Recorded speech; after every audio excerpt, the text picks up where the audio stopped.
A paz do Senhor, sejam bem-vindos a mais uma leitura da Bíblia. E hoje vamos ler o livro de Miqueias, do capítulo 1 ao capítulo 7.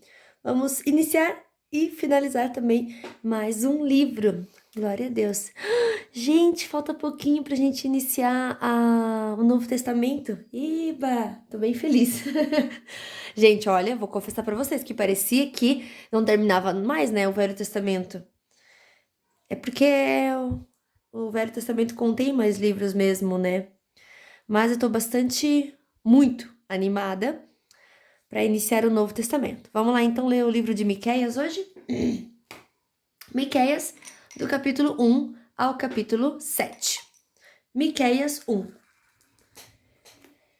Esta é a mensagem que o Senhor Deus deu a Miqueias, da cidade de Moresete. Miqueias teve estas visões a respeito das cidades de Samaria e de Jerusalém, durante os reinados de Jotão, Acás e Ezequias, na terra de Judá. O julgamento de Samaria. Escutem todos os povos, prestem atenção todos os moradores da terra. O Senhor vai ser testemunha contra vocês. Do seu templo no céu ele falará.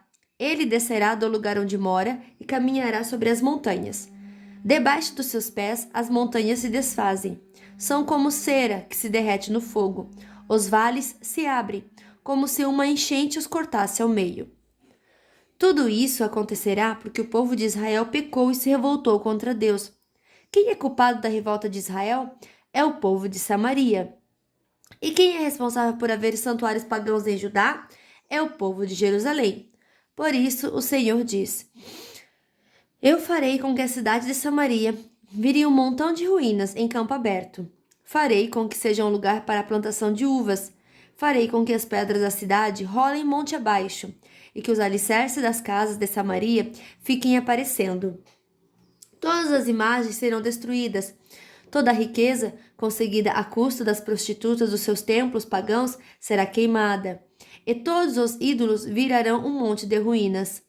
Tudo que foi comprado com o dinheiro das prostitutas será usado para pagar as prostitutas em outros templos pagãos. Os inimigos chegam perto de Jerusalém.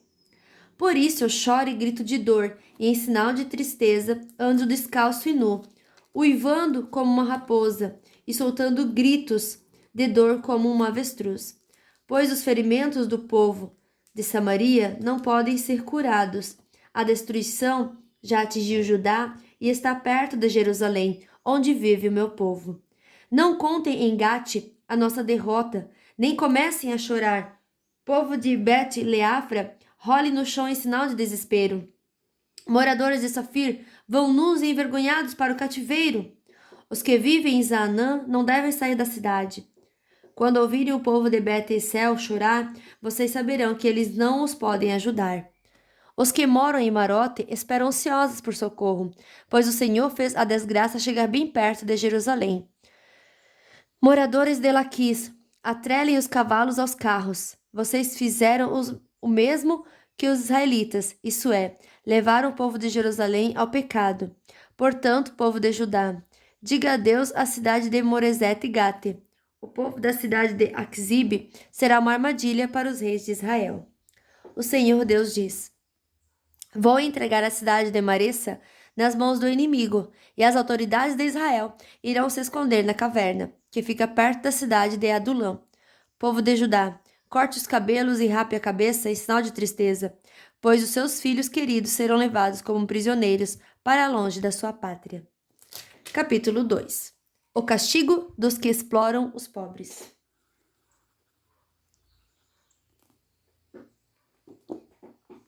Ai daqueles que antes de se levantarem de manhã já fazem planos para explorar e maltratar os outros. E logo que se levantam, fazem o que querem, pois são poderosos. Quando querem terrenos ou casas, eles os tomam, maltratam os outros e não respeitam a família nem a propriedade de ninguém. Por isso o Senhor diz: Vou fazer a desgraça cair sobre vocês, e vocês não escaparão. Será um tempo de sofrimento, e vocês não andarão mais tão cheios de orgulho. Quando aquele dia chegar, outros vão inventar um provérbio a respeito de vocês e cantarão esta canção triste. Estamos completamente arruinados. O Senhor tirou a nossa terra. Ele tirou o que era nosso e deu aos que nos conquistaram. Portanto, quando a terra prometida for repartida de novo entre o povo do Senhor Deus, nenhum de vocês receberá nenhuma parte dela. O povo me diz: pare com essas profecias, não diga isso. Não é possível que Deus faça a desgraça cair sobre a gente? Será que o povo de Israel está amaldiçoado? Será que o Senhor está irritado? É assim que ele age? O Senhor Deus diz: de fato, as minhas palavras fazem bem aos que são bons, mas vocês, como se fossem inimigos, atacaram o meu povo. Os homens voltam da guerra pensando que estão sãos e salvos, mas vocês roubam suas roupas. Vocês expulsam dos seus lares, queridos, as mulheres do meu povo, e assim os filhos delas perdem para sempre as bênçãos que prometi. Saiam daqui, vão embora, pois não é este um lugar onde vocês vão descansar em paz. Aqui há tanta gente desonesta e sem vergonha que a destruição vai ser total. O profeta que essa gente prefere é aquele que anda pregando mentiras e falsidades, prometendo vinho e cerveja para todos. Deus promete salvar o povo. O Senhor diz ao povo de Israel: eu reunirei todos vocês que restarem e os trarei de volta para a terra prometida. Como o pastor leva as ovelhas para o pasto ou as recolhe no curral. E mais uma vez, as cidades do país ficarão movimentadas e cheias de gente. Deus abrirá caminho para o seu povo, e eles sairão livres pelos portões da cidade. O rei, o Senhor, irá na frente, e todos o seguirão. Mensagem contra as autoridades e os profetas. Capítulo 3.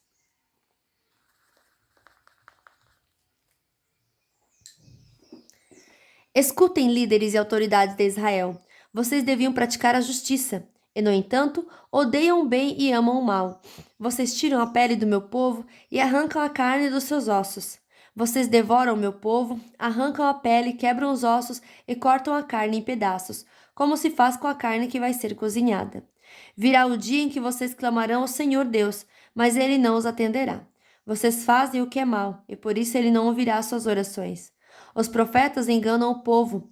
Para os que lhe pagam, eles prometem paz, mas ameaçam com guerra os que não lhes dão nada. O Senhor diz a esses profetas: em vez de visões, vocês terão escuridão. Em vez de revelações, haverá somente trevas para vocês. A luz do dia vai desaparecer para vocês, e a escuridão da noite cairá sobre vocês. Os adivinhos e os que dizem o que vai acontecer no futuro passarão vergonha. Não receberão resposta de Deus e por isso ficarão desmoralizados. Mas quanto a mim, o Espírito do Senhor me dá poder, amor pela justiça e coragem para condenar os pecados e as maldades do povo de Israel. Escutem, líderes e autoridades de Israel. Vocês odeiam o que é bom e torcem a justiça? Vocês estão construindo Jerusalém, a cidade santa, sobre um alicerce de injustiças e de crimes de sangue. As autoridades de Jerusalém aceitam dinheiro para torcer a justiça. Os sacerdotes cobram para ensinar a lei. E os profetas exigem pagamento para adivinhar o futuro. Mas mesmo assim, eles afirmam que recebem a ajuda de Deus. Eles dizem: nenhum mal vai acontecer porque o Senhor está do nosso lado. Portanto, por causa de vocês, Jerusalém vai virar um montão de pedras. O monte Sião vai ser arado como um campo, e o lugar onde fica o templo se tornará uma floresta. O reinado de paz de Deus, o Senhor. Capítulo 4.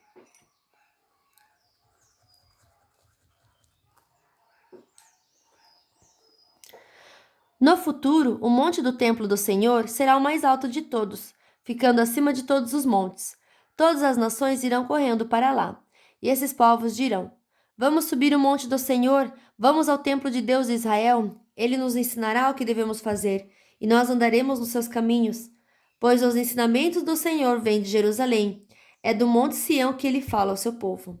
Ele será juiz entre muitos povos e decidirá questões entre grandes nações distantes. Os povos transformarão suas espadas em arados e as suas lanças em foices. Nunca mais as nações farão guerra, nem se prepararão novamente para batalhas. Todos viverão seguros e cada um descansará calmamente, debaixo das suas figueiras e das suas parreiras. Esta é a promessa do Senhor Todo-Poderoso. As outras nações adoram e obedecem aos seus deuses, mas quanto a nós, o Senhor é o nosso Deus. E nós o adoraremos e lhe obedeceremos para sempre. Deus salvará o seu povo. O Senhor Deus diz: Virá o dia em que eu reunirei aqueles que sofrem, todos os que eu castiguei quando os expulsei da sua pátria. Trarei de volta dos países distantes todos os que estiverem vivos e farei deles uma nação poderosa. Eu, o Senhor, reinarei no Monte Sião, e daquele tempo em diante para sempre eles serão novamente o meu povo. E Jerusalém, o lugar de onde eu, como pastor de ovelhas, olho e cuido do meu povo, voltará a ser capital do país, a cidade mais importante de Israel. Jerusalém, por que é que você está chorando como uma mulher que está com dores de parto? Será que é porque você não tem rei e os seus conselheiros morreram? Jerusalém, torça-se de dor e grite como uma mulher que está dando à luz, pois os seus moradores vão sair e morar nos campos, e depois irão até a Babilônia. Mas o Senhor os salvará e os livrará do poder dos inimigos. Muitas nações se reunirão para atacar Jerusalém. Essa gente diz: Jerusalém deve ser destruída e profanada. Mas eles não sabem que o Senhor está pensando e planejando. Não sabem que ele os reuniu para os castigar, como se ajuntam as espigas para pisá-las e separar o trigo da palha. O Senhor Deus diz: Povo de Jerusalém, levante-se e ataque os inimigos. Eu darei a vocês a força de um touro com chifres de ferro e cascos de bronze. Vocês destruirão muitos povos e oferecerão a mim, o Senhor do mundo inteiro, as riquezas que eles conquistaram pela força. Capítulo 5.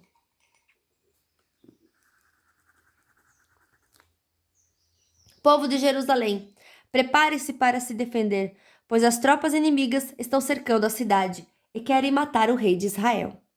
Deus promete um rei para o seu povo. O Senhor Deus diz: Belém e Efratá, você é uma das menores cidades de Judá, mas do seu meio farei sair aquele que será o rei de Israel. Ele será descendente de uma família que começou em tempos antigos, num passado muito distante. Deus vai entregar os israelitas nas mãos do inimigo, que os dominará até que nasça o filho da mulher que está para dar à luz. Então, os israelitas que estão no cativeiro voltarão a se reunir com seus patrícios na terra prometida. O rei virá e será o pastor do seu povo, governando-o com a força que o Senhor lhe dará, e em nome do Senhor, o seu glorioso Deus. O seu povo viverá em segurança, pois o seu poder alcançará os lugares mais distantes do mundo, e ele trará a paz. Quando os assírios invadirem o nosso país e conquistarem as nossas fortalezas, nós mandaremos para lutar contra eles os nossos líderes mais importantes. Estes invadiram a terra de Nimrod, isto é, a Assíria, e a conquistarão. E assim, quando os assírios atacarem nosso país, o rei nos salvará. Os israelitas que continuarem vivos serão para os outros povos como o sereno que o Senhor manda sobre a terra, como a chuva que cai nas plantas. Eles contarão com a ajuda de Deus e não com a dos seres humanos.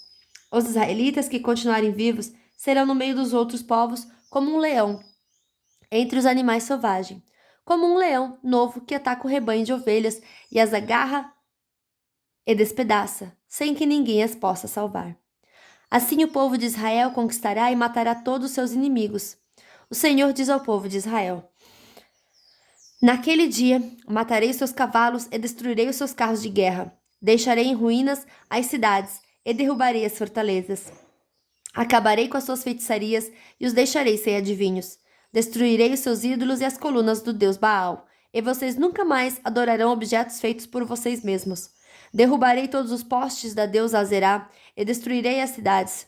Na minha ira, no meu furor, e eu me vingarei de todas as nações que me desobedeceram. Capítulo 6. Deus julga o seu povo.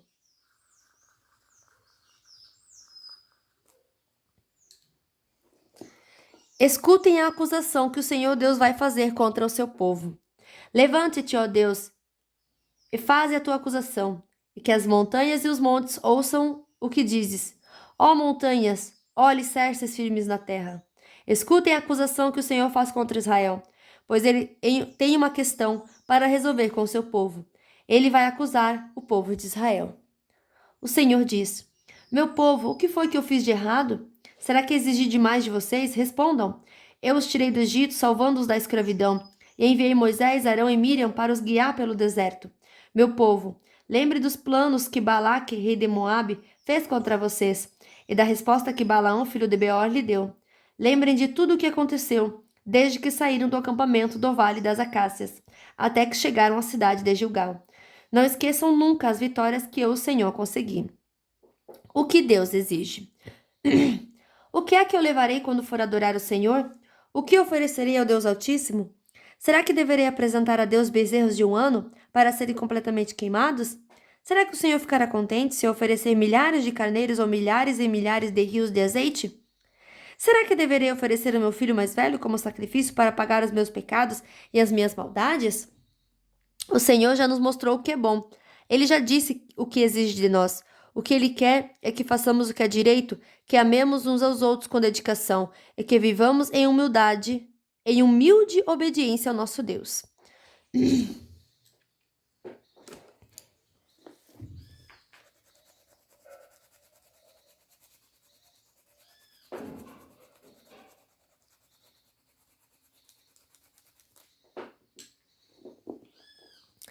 O Senhor está falando com a cidade de Jerusalém, e os que são sábios ouvem com respeito o que Deus está dizendo. Ele diz: Tribo de Judá e moradores de Jerusalém, escutem. Nas casas dos maus há riquezas que eles ajuntaram desonestamente. Eles usam medidas falsas que eu detesto. Como posso perdoar pessoas que usam balanças falsas e pesos falsos?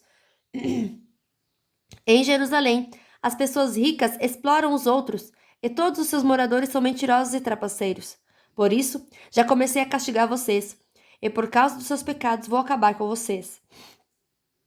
Vocês não terão comida suficiente e estarão sempre passando fome. Procurarão juntar riquezas, mas não poderão guardar nada. E se guardarem alguma coisa, farei com que seja destruída na guerra. Plantarão, mas não comerão nada. Esmagarão as azeitonas, mas não chegarão a usar o azeite. Pisarão as uvas, mas não beberão o vinho. Tudo isso vai acontecer, porque vocês imitaram os maus costumes e as maldades do rei Onri e do seu filho, o rei Acabe, e seguiram os conselhos deles.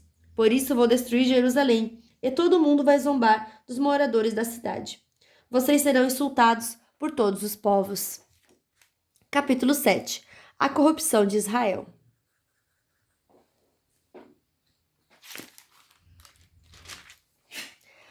Ai de mim! Sou como um homem faminto, que depois da colheita procura figos nas figueiras e uvas nas parreiras, mas não encontra nada, porque todas as uvas e todos os figos maduros foram colhidos. No país inteiro não há uma só pessoa honesta, nenhuma que obedeça a Deus. Todos estão procurando matar os outros, cada um procura pôr o seu patrício na cadeia. Todos estão prontos para fazer o que é mal. Autoridades exigem dinheiro por fora e juízes recebem presentes para torcer a justiça. Os poderosos contam como vão satisfazer os seus maus desejos. Todos planejam fazer coisas más. Mesmo as melhores pessoas, as que são mais honestas, não valem mais do que espinheiros. Mas está chegando o dia em que Deus vai castigá-los, conforme os vigias dele, isso é, os profetas anunciaram. Naquele dia haverá confusão geral. Não acreditem nos vizinhos, nem confiem nos amigos. Cada um tome cuidado, até com o que diz a sua mulher, pois hoje em dia os filhos desprezam os pais, as filhas desobedecem às mães, e as noras brigam com as sogras, e os piores inimigos de qualquer pessoa são os próprios parentes. Eu, porém, ponho a minha esperança em Deus, o Senhor, e confio firmemente que Ele me salvará. O meu Deus me atenderá.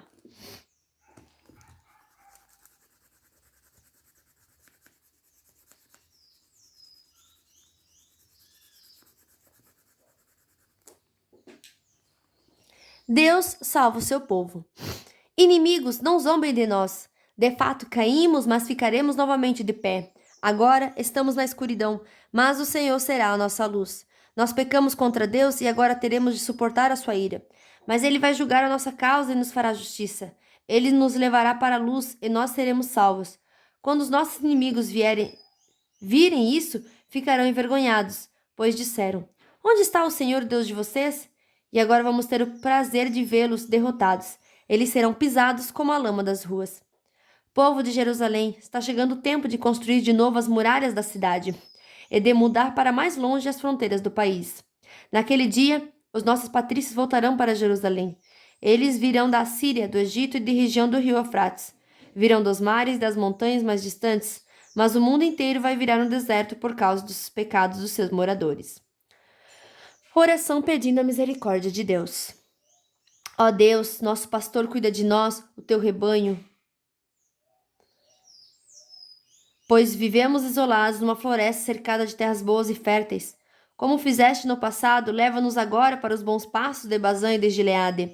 Faze milagres em nosso favor, como fizeste quando nos tiraste do Egito. Nações poderosas verão isso e, apesar de todo o seu poder, ficarão envergonhadas. Os outros povos ficarão com medo, fecharão a boca e taparão os ouvidos. Eles se arrastarão no pó como cobras, como animais que se arrastam pelo chão. Tremendo de medo, eles sairão das suas fortalezas e, cheios de temor, voltarão para o Senhor nosso Deus. Ó Deus, não há outro Deus como tu, pois perdoa os pecados e as maldades daqueles do teu povo que ficaram vivos. Tu não continuas irados para sempre, mas tens prazer em nos mostrar sempre o teu amor. Novamente terás compaixão de nós, acabarás com as nossas maldades e jogarás os nossos pecados no fundo do mar. Como prometeste antigamente aos nossos antepassados, tu serás fiel e mostrarás o teu amor a nós, os descendentes de Abraão e de Jacó. Fim da nossa leitura de hoje, que Deus abençoe sua vida poderosamente e até amanhã. Tchau!